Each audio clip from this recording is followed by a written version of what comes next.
Hey guys, welcome to my channel. I'm Sizlekins, and I just wanted to talk about the Fantech mousepad. It's a large variant of the Vigil series or something. They have very weird names. The Vigil series, and it's a 450 by 400 millimeter mousepad. Excuse me, millimeter mousepad.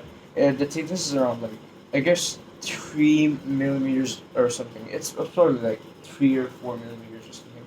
But it's a speed pad, and so far it's been pretty okay. I got it like today at like just like a few hours ago, and I've been using it for a while now. I didn't say I didn't.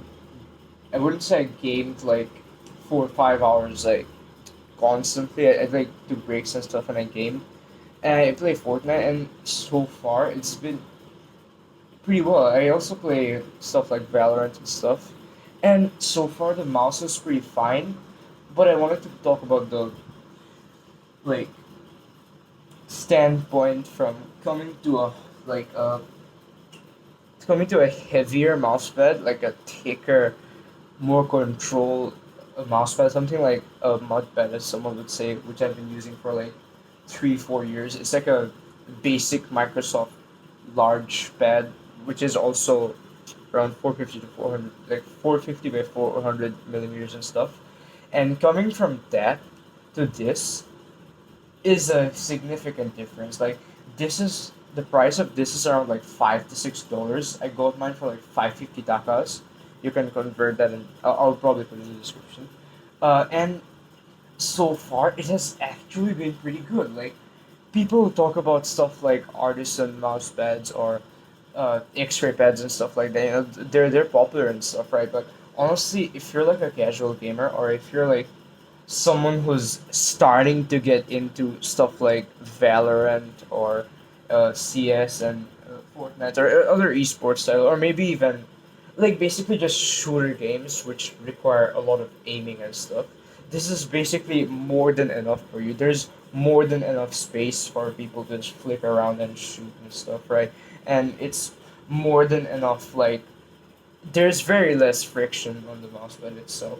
Like I like I use a G603, uh, as you can see, and here's the size comparison and stuff. If you're looking to buy one, I'd say this is like a really good mousepad, and even like right out of the box, there hasn't been any sort of like issues with the rollover where it's like, how can I explain this? Where um, it's like there's like some dent, not really dents. What am I saying?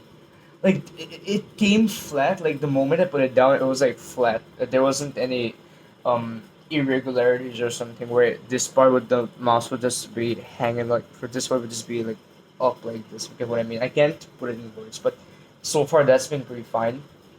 I'd say this is a really bang for your buck. The only sort of complaint I have for now is the coloring, the printing on the mousepad itself, or it says grip and win, and it's by Fantech, as you can see. The only sort of complaint I have is the printing itself feels less higher definition, if you get what I mean, and the coloring is slightly like it's not 100%, I'd say. Like the reds are slightly less dim. Like it feels like there's a gray sort of coating or like a filter on top of the whole thing.